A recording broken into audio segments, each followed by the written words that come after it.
Welcome to the Monster Report. This is my father, Nick Poling, and today is Box Day!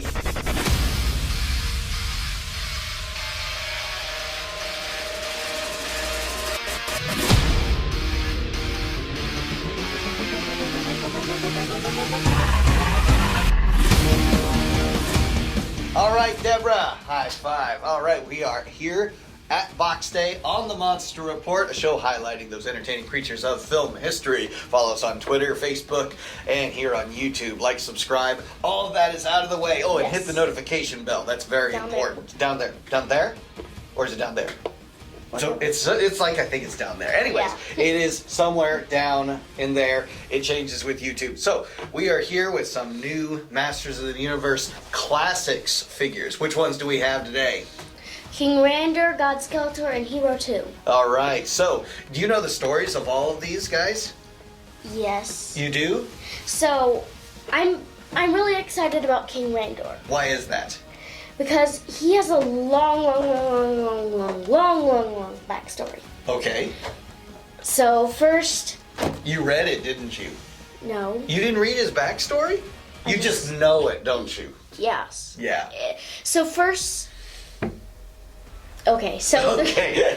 I know, but the beginning is that there's something with that King Randor's mother, when King Rander was little, King Rander's mother found Skeletor, as in, what do they call them? Like a blue skin? Oh, blue skin people? So they were the, you remember what they were called? Not the Avatar, but... The Avatar. Those are the other blue skin people. Yeah, but... The Gar. The Gar. Yes. Gar. The Gars. And so Skeletor became like King Randor's second brother. Okay. Like his brother. Yeah, his brother. And in the future, they wanted to pick who was king, but then Skeletor killed his mother. like as if he did it on accident or something. Right. And he was forced to flee away from Eternia. Okay. And then he became the bad guy. I kind of look at it like kind of a reverse of the story of Moses, right? Because Moses was the good guy, of course, and he accidentally killed somebody and had to run off, right? Yes. Into the desert. Yeah. But of course we think of Moses as the good guy. Keldor became Skeletor, who's not the good guy. He's the bad. He's the bad, evil, mean guy. So Randor became king. Yes. And then Keldor became Skeletor of Keldor throwing some poisonous green stuff at him, but it bounced off his Randor's shield and spread onto his face, and he asked Hordak for help. Like Hordak is a ghost thingy.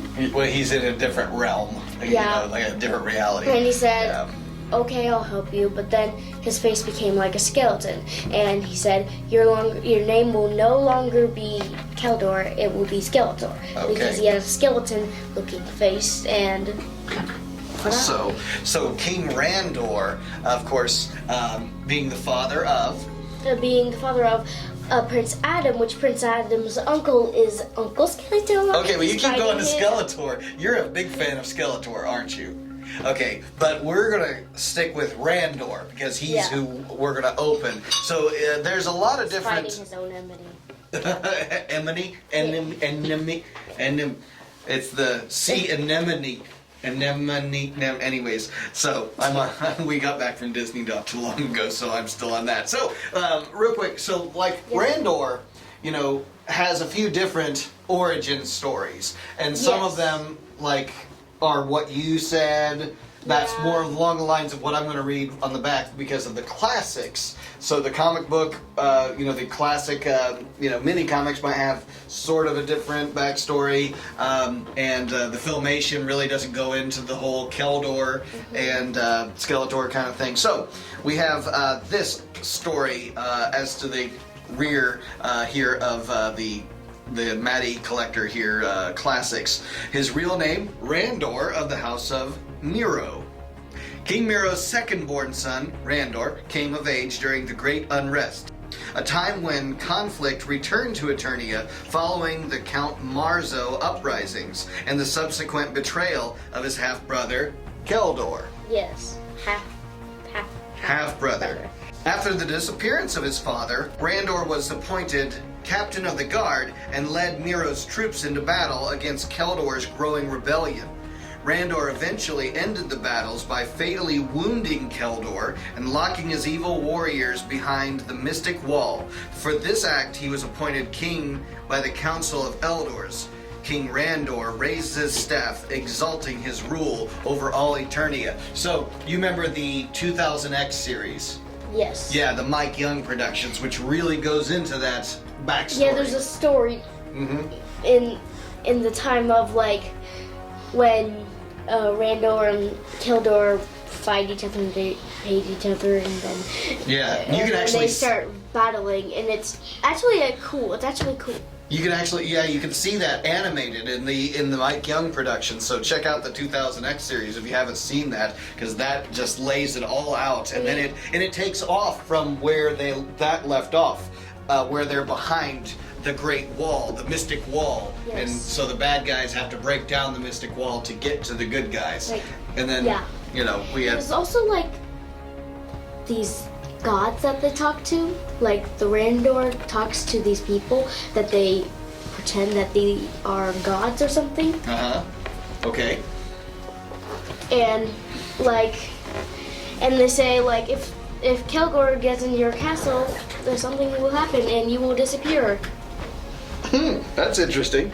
So, what we're going to do is, let me show off what King Randor looks like in the packaging before we get him unboxed here. So, I saw this at Toy Department. You remember Toy Department? Yes. Yeah, in Fairfield, Ohio. And so, I was going there with the intentions of buying something from the Classics line. And King Randor caught my attention. And there's another figure that we have that caught my attention too while I was there, so I went ahead and picked up them both. So let's get King Randor out of the packaging, if that's okay. You want to open him? You got to be very careful, right? So as we're going along with this, King Randor and that whole idea, I think if you got to see the show Revelation on Netflix, it's kind of cool to see where Randor goes from there.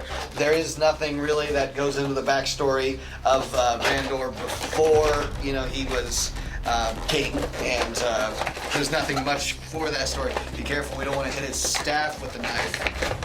Right. Yeah, you're good. Why don't you just start down there. There you go. Gotta be careful with knives. So then, you're still, okay. Yeah, gotta get all the way down there. So what was cool is it's Randor's kind of story arc, if you will, is really his relationship with Adam, his relationship with his wife, the Queen. You remember? She's a human being, right? Well, yeah, she's from Earth. She's from Earth, but she came to Eternia. Right. Eli, what's her name? Do you remember? Her name is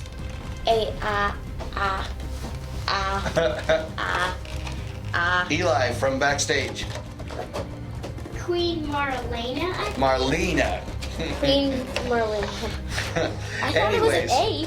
Yeah, but in that story, they have Randor and Marlena are having issues. Their marriage is on the rocks because of the death of Adam, and that's actually kind of a real thing. Actually, there's a lot of parents that that's Prince Adam. Yes. Dead. in the Revelation series. You remember? Not the one that says technology! Not that one, not the CGI series. You remember, you've seen the first episode of Revelation when they kill Adam and He-Man and Boss Man and Skeletor and I mean, there's all kinds of people they kill, and I kept saying, Kevin Smith, why do you keep killing our beloved characters? Right? Hey, I didn't want to just bring the whole show down a few notches. So, anyways, that story arc is interesting because it's the relationship between him and his wife, Marlena, and with him and Adam. And when Savage He-Man comes out, and he has to kind of risk his life, essentially, approaching him to show him that he's loved. So I think that's pretty cool. That story arc of King Randor and all that. Oh, we're getting close to getting him out of the packaging, right? We got to be very careful. Here, let me take care of this, okay? Oh, plastic. Yes, let me take care. No capes! No capes. Well, no capes. Randor's king, so he doesn't go into battle a lot, so I guess mostly the capes are for looks, right? Like, I'm fancy. Yeah, look how cool I am. You know who had capes in the Star Wars universe all the time? Let me think. There's somebody. Darth Vader. Well, Darth Vader had a cape. Yes, he had a cape. He has the Force, so I guess he could go into battle, and the cape might not be so much in the way, but there's someone else who wears capes because they look cool. Darth Vader's master? Well, he does wear a cape too. Actually, there's a lot of capes. You're not sure who I'm talking about? Lando Calrissian. I don't even know him. Yeah, you do. Lando from Lando? from Cloud City and The Empire Strikes Back. We're talking about a completely different IP. Yeah. Right? Anyways, Lando wears capes because he thinks they look cool. I don't remember Lando. Oh, we'll have to watch Star Wars. We've been watching He-Man and some other things lately, so Godzilla. So we'll have to get back to Star Wars at some point. But King Randor is really stuck. He's taped. What do you think about a blue cape? A blue plastic block. Well, of course it's plastic. Well, okay, It's like- you hold him while I get his It's like staff. stone. Literally, like you can't move it or anything. All right. You can't even take it off. Wow, the packaging, the unboxing is finally done. So there we go. We have a staff for King Randor with kind of a jewel. Oh no. It's hard to see kind of in that lighting right in the middle. Oh no. Oh no, what? His hands don't look like they've been in good Okay, shape. well, we're His hands talking about it, look we got to like show the camera. So, he's got his really cool looking sword there. Need to figure out a better way to light all this. But he's got his blue cape, red armor, red outfit. Orange pants. He's orange pants, yeah. And he's just very decked out in gold here. And he's kind of got this theme going with the jewel in the middle of the staff, jewel in the middle of his armor, his chest plate there, and his sword. And of course, he's sporting the beard because he's king. He can grow a beard. He can look cool, and that shows a lot of people, when they're. Everyone has to have a beard. Well, Yeah. He-Man doesn't have a beard until he gets older. So a And lot of the becomes times. king and marries Tila and. Oh, you're spoiler alert! Goodness. Yeah, when he becomes King He-Man, right? I just can't wait to be king. There's the Disney. It's coming out again. All right. Just came back from Disney's. Yes. All those songs stuck in your head. Now, when I think of characters with a beard, yeah, they're always trying to show that they're aged. They've aged quite a bit. The younger Yeah. characters, when He-Man's, when he's younger and in his prime and stuff, he's clean shaven. Yeah. Okay, so they try to do that to tell the story. He's got his cool looking crown.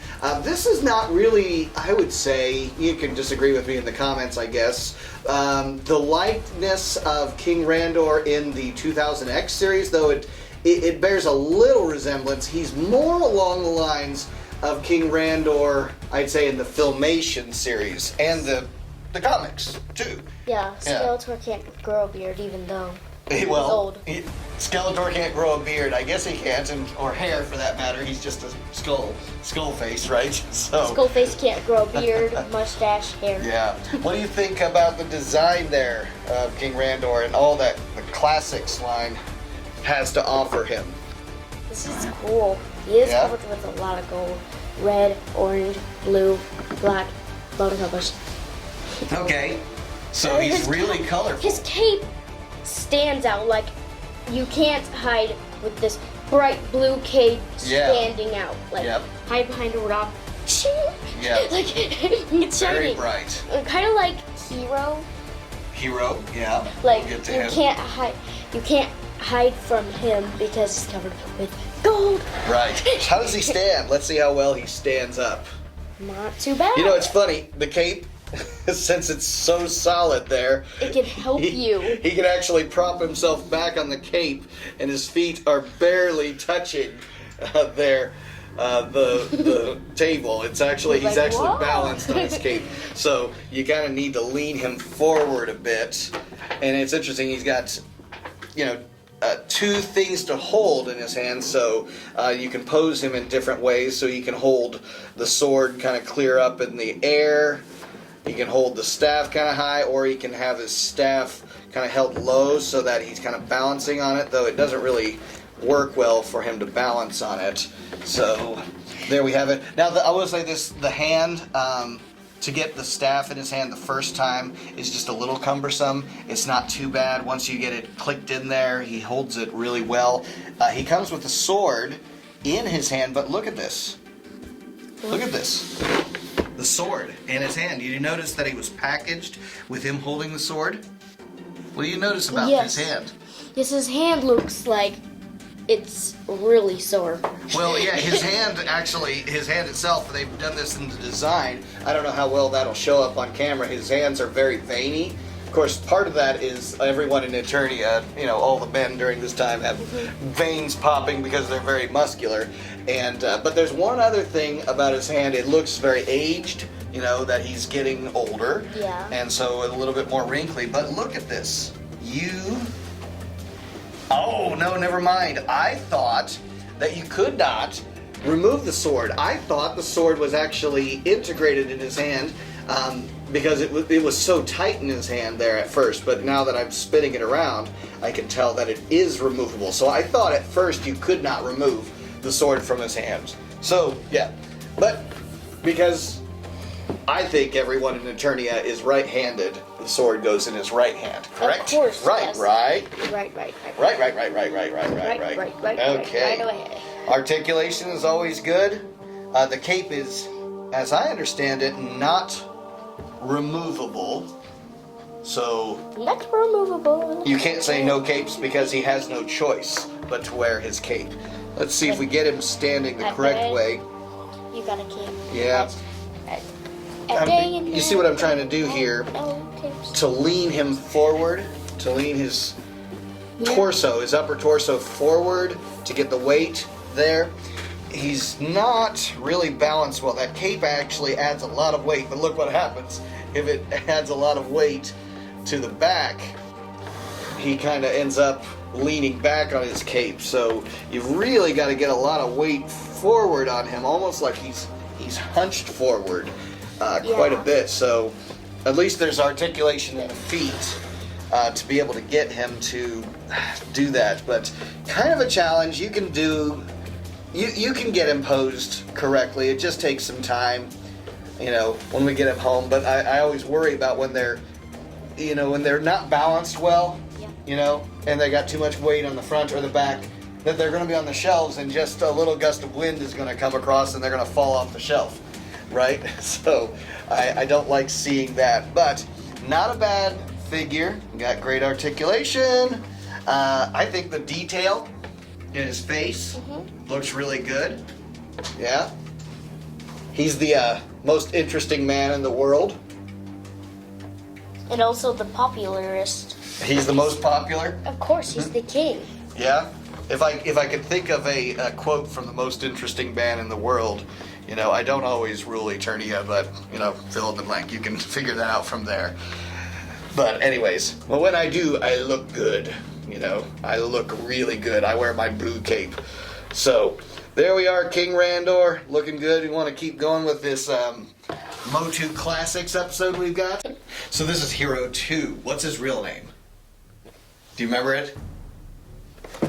Heroic son of He-Man. Right. What's his real name? What? Yes, he's the heroic son of He-Man. He's Prince someone. Prince somebody. Real name, Dare. Dare. Okay. Prince Dare. I dare you to do that. Okay. So, Hero 2 is also known as Dare. He is the son of Teela and He-Man in the distant future. Yeah. Okay? Oh, so like he finds a sword and becomes hero? He becomes the new hero. So Hero, careful. Hero goes way back in history. The original hero that like you saw. He-Man's ancestor. Well, so yeah, like he's the first to carry the sword of He, you know, the power sword and all of that. So, so they've named Hero 2 or Dare after that hero. So we'll read the backstory real quick here. After He-Man returned to Eternia following the apparent defeat of Skeletor, he at long last wed his childhood friend and sweetheart, Teela. Together they ruled over a peaceful Eternia, free at last from the factions that had fought over it for so long. But in his distant dimensional prison, the Unnamed One reamassed power with the help of Evelyn's son. Story's getting interesting. He was released and struck out against the guardians of the Sword of He. Become the Sword of He, okay. Dare, the teenage son of Adam and Teela, took his rightful place and claimed his father's sword, becoming the new hero, named for the legendary wizard warrior of Preternia. Using the Sword of Power, Hero fought the Unnamed One, eventually slaying him with the very power he once sought to control. So, that's the backstory of Hero. So you see the sword that he's holding there, right?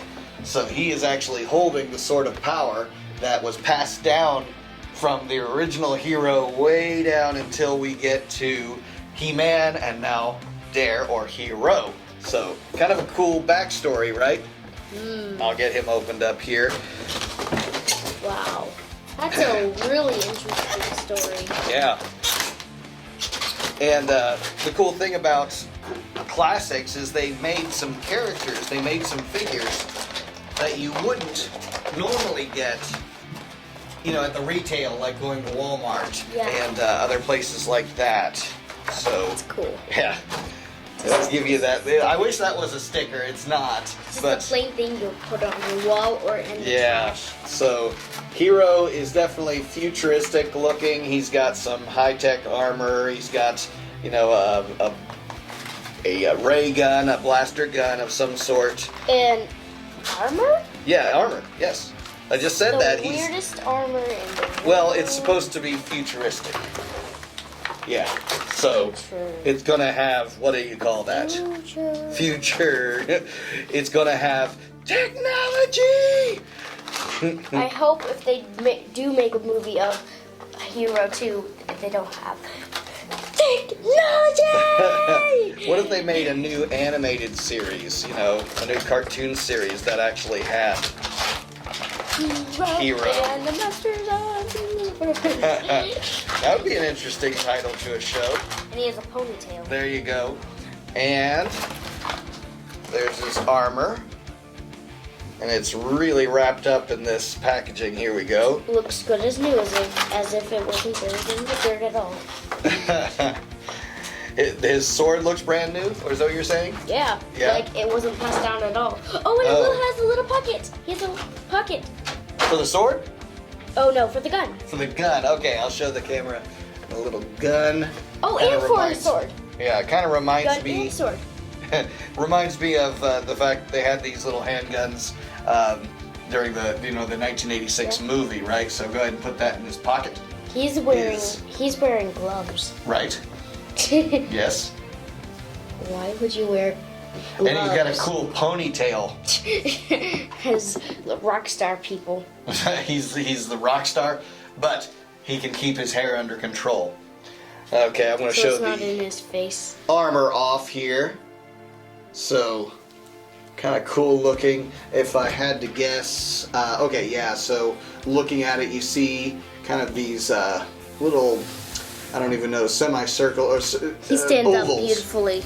You see these kind of ovals that are here, and that is how the armor opens up, that you can get him to wear it. So, and he's, okay, yeah, you've already got his gun in the holster, the sword in his armor, but to get his armor on, I assume, again, we don't read instructions, and I don't think it came with instructions as to how to get the armor and all this You on must and off have of read him. that you don't like instructions. They must have known that, right? So there we go.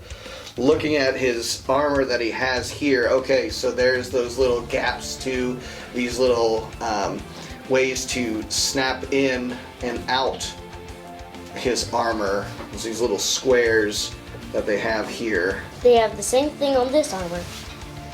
Okay, These little yeah, squares. that's what I was kind of showing the camera a second ago, so that you can remove his armor.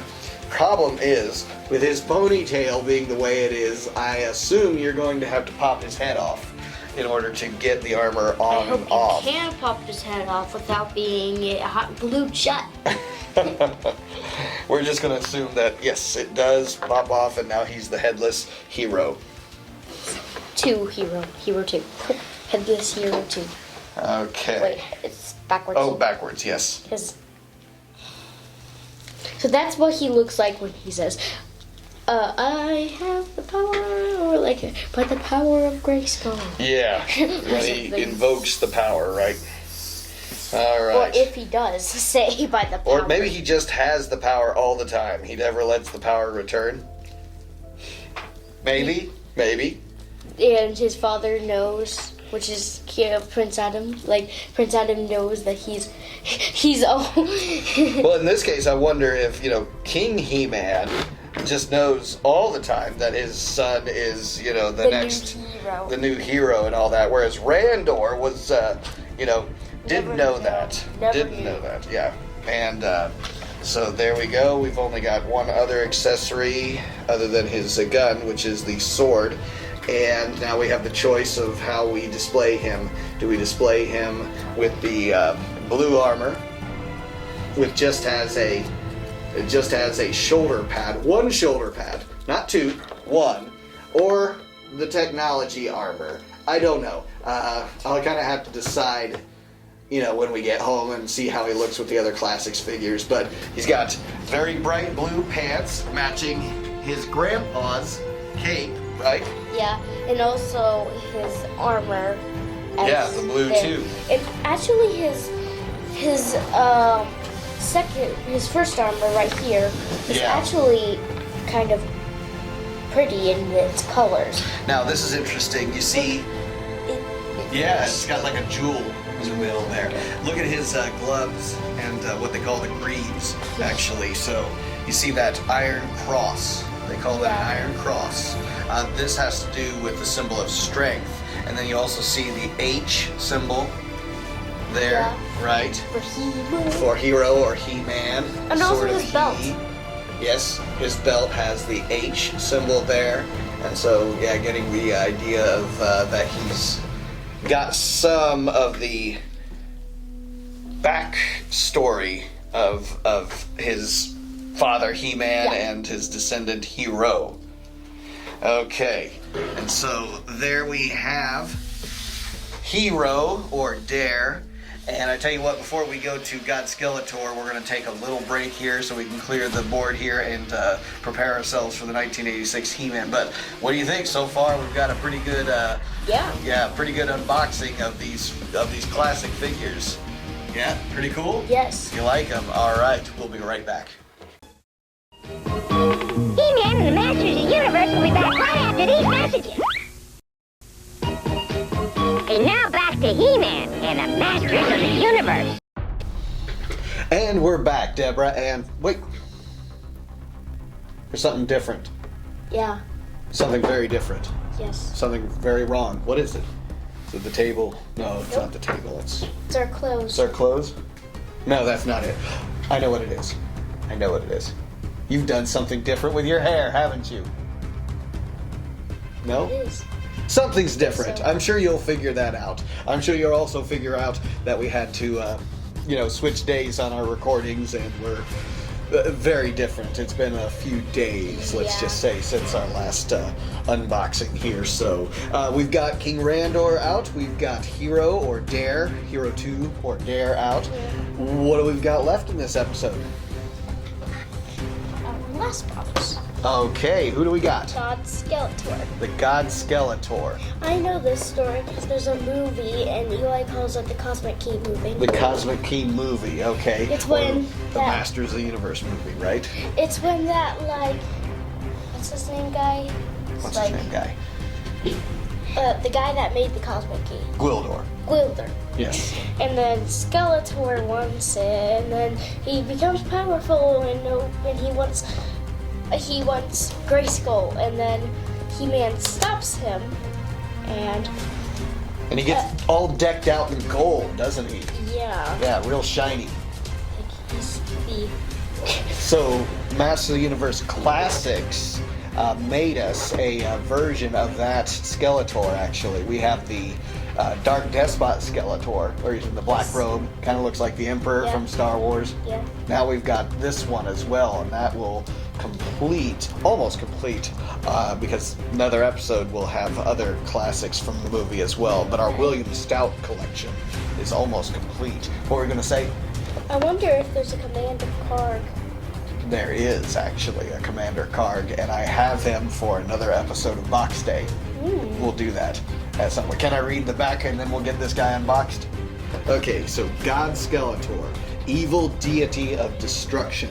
After his epiphany at the Celestial Library, Skeletor hatched a complex plan that transcended even his death and resurrection, scheming to steal the power and knowledge of the gods. Skeletor absorbed energies from the Star Tree, which transmuted his body into godly ichor. Godly ichor? Godly ichor? I don't know. I don't know that word.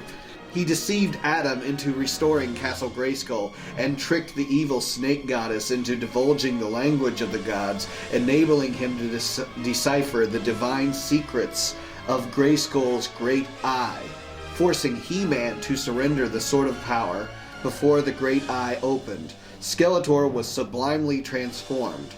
Clad in golden armor and a horned helm, he proclaimed his godhood and demanded that He-Man kneel.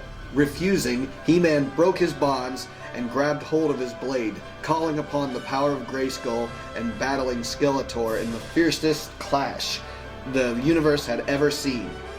With a titanic blow, He-Man shattered Skeletor's Havoc Staff, closing the Great Eye forever and reverting Skeletor to his mortal state.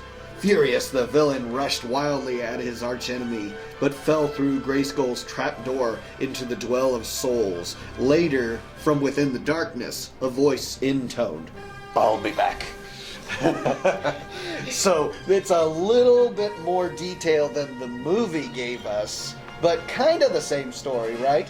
Yes, but did God Skeletor purposely fall inside the lava death or something? Did he purposely do it so that he could just say that one line?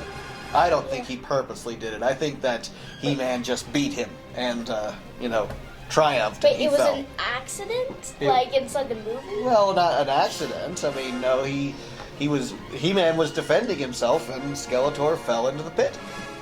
Yeah, that's just how it happened. Yeah. Anyways, let's get this God Skeletor out of here and see all the details that we have. So, knife. Here we go. You said you wanted to open him very, very carefully. We're going to have him opened up. So, if you're familiar with the movie, this design is so cool. And at the end, you're like, wow, he's all decked out. Now, the thing about it is, I remember seeing this even as a kid and seeing, wow, he's got all this armor and, the big helm, his big helmet out. sticking out there. That's got to be heavy. How is it that he's actually more powerful with his costuming? You would think his costuming would get in the way. And it's like, this is heavy, take this off and so I can actually, move about. But maybe he's just that much more strong and things like that. The uncomfortable outfit is no big deal for him. All he needs is his evil magic, right? All his evil sorcery. Like, I remember it's like this woman from Earth is like, this woman from Earth, and also there's like, okay, I'm confused. You are, yeah, that's okay. Okay, let me start over. So, here's some characters I remember. The bold policeman. That's right. And Lubick, he's like, is this a circus or something? My piano shop.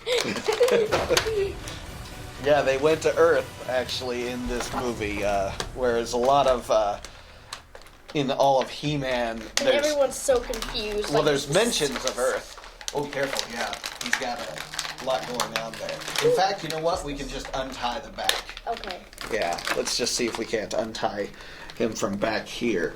I'm already real excited about how he's going to look on the shelf, but we've pulled my office apart because we're going through some renovation, so he's going to sit in a box somewhere for a little while. This is cool. They, when he got his armor upgrade, he got a Havoc Staff upgrade too. Yes. So his Havoc Staff was even more like goldish. Gold and decked out and all that too, and it's removable, so that's very cool. So yeah, he is a very shiny looking Skeletor. You're never gonna hide in this. What was some of the things that he said? Oh, look, his armor. Like, if you look at his, like, belts and his skirt kind of lookish thing, they all have, like, skeletons on them. Well, in the Dark Despot Skeletor, yeah, he had those I don't know what you want to call those, the belts, almost, for lack of better terms. A gold cape. A gold cape, yes. He likes his capes. But he likes his capes. Yeah. Yeah. He looks very menacing. And his cape is more drawn back to show off his shoulders and arms. Gloves, too? Well, yeah, gold gloves. He likes gold. What can I say? Rich. I don't think that these evil sorcerers and things like that really like to be so brightly colored, but he does. Really big helmets. Yeah. Now, this is cool. Look in the back of his helmet and see, what does that look like? A bat? Yeah, let me show the camera that. Here's maybe a little, homage to the Hordak origins of the sorcery or the magic, that is Skeletor. We've got this bat, which again, we think of Hordak with the bat. Let me kind of describe a few things that I observe. So there's our cool Havoc Staff. It is removable, and he has no other accessories. Maybe I missed something? No. There are no other accessories. He's got the Havoc Staff. I'll let you hold that and check it out. That's it. Has like a pattern similar to his helmet. Like, yeah. See? Yeah, that starburst kind of look behind the Havoc Staff. His ram staff. He does not have like a sword or anything like the Dark Despot Skeletor. I would have thought maybe a gold-clad sword. But yeah, there's lots of cool little just intricacies. Even his shoes here, his boots, have little skulls on them. He's got just a lot of really cool, intricate portions of his armor that are all carved out. I think of King Tut, King Tut had all of the gold inlays everywhere. But like not like this though. But the thing about like the Egyptians, with their gold, they had other like gems and blues and reds and things like that. He really only has this one red little dot right there in his forehead. Some sort of little gem, you could say. Gold everything. But everything else is just gold and more gold. But they didn't make it, they made it kind of a dull gold. It's shiny, but not shiny. His cape interestingly, it does look like it's removable, so I assume that you'd have to pull his entire head off. This helmet is not removable, but you've got this really cool, menacing face here peeking through the helmet, and his eyes that are in there. All the time. Yeah. Kind of like the man who wished everything he touched was gold. And Who was that guy? thought Yeah. it's like just a story. But It's a story, everything yes. he touched was gold. And Midas. Everything he touched was gold. Gold. So, he could yeah. eat food, and then finally came to his son. Right. Anyways, this is kind of cool. his gloves and his armor for his greaves here, very mechanical looking, even though they're gold. This is very what I would call Egyptian kind of look to the armor, how it's all textured and not just one solid gold piece there. He's also got what I would consider like tusks coming out. Elephants. Yeah, elephant tusks kind of coming out of the side of his armor here. I was thinking the movie had a lot more like spikes coming out, horns that were going up. Me too. Yeah, so they may have simplified this one just a little bit. I'd have to watch the movie again to see if that's the case. If you can kind of see the differences between the movie and this version of the helmet. But pretty cool, huh? What do you think? Yeah. Here's one thing I need to talk about. Okay. It's his face. Yes, what about When his he's face? dark to spot Skeletor? Skeletor. Keldor, Skeletor. Yeah, he has a lot of names. Anyways, what about him? His face just looks Right. like he's been in rubber. Like his face has been in rubber. Well, it got burned off. Well, Remember? yeah, because like has no face. Randor, and then like he was once Keldor. Randor grabbed his shield and blocked off the spiky, gooey poison stuff, Now, and I'll it say went this. on to his You face. remember the movie, there is, in the movie at least, the lore of the movie, there is no Randor, it seems. If he is in that, it's just kind of hidden, we don't see Randor in the movie, or the He's just- origin story of Keldor, or him being family with He-Man. And also Tila, like Tila in the movie, she doesn't even look like Tila. No, she doesn't. They did Tila, make like, her in gold. Man-at-Arms daughter, though. They did Yes. follow that. So there were a lot of deviations from the movie, and some of the background that they give the classics, Skeletor and He-Man and all that, are a little different. Hey, he's got like a dress. You're looking up his dress. Don't do Look, that. it's a boot. Yes, he has a boot with a little skull on it. Yeah. So I Everything guess of you him could is say gold. this is kind of the Scottish gold version of. Scottish dress. He's got a kilt. He's got a kilt. It's like Kind of like a Scrooge. it's like that's a dress. Yeah, Scrooge is kind of like has a dress. It's not a dress. It's a kilt. So, okay, well, pretty simple when it comes down to this version of Skeletor, this God Skeletor, if you will. Skeletor. Fake God Skeletor. Because he's not really a god, because all you have to do is break his staff, right? And then he reverts back. What if he accidentally tripped over it one day? And that was all it took, and he snapped it, and then it's like, what? What was something he said? Remember when he was blasting the lasers out of his eyes? You remember what he said to He-Man? Bzz. Neil! And he's like, no, it's not Neil, it's He-Man. Neil! No, I told you, it's not Neil, it's He-Man. Okay, so we've got ourselves a nice little classics collection from this episode. Let me see if I can't get him stood up here. He's kind of got to lean forward in order for you to stand him up. What were you going to say, sorry? Where did you get that sentence? When you said, it's Neil, but it's also no, it's a He-Man. It's a bad dad joke. Sorry, so sorry about that. Anyways, so cool. Of these three, which one is your favorite? I think I could guess, but why don't you tell me? Dare, Randor, or God Skeletor? You guess for me. It's God Skeletor. No, it isn't. It isn't. I'm Randor. surprised. You like Randor the best of all these three. Yes. If you had to pick, it's Randor. Why? What really sells it? Well, he is really colorful, but that's not like. But he's. Oh. Like, he's really colorful, and he does really look like the movie, except for his hands, which look like they've been through a vending machine. Okay. So he's colorful, and he looks a lot like the animated cartoon show, which you're really a big fan of, right? Yes. Okay. All right, I'll give you that. But here's one thing that sucks. His cape is like a rock. Yeah, all of their capes, right? Are a rock. Well, they're not a rock. They're just this really molded rubber. They're not like a cloth. He doesn't stand good is one thing that annoys me too.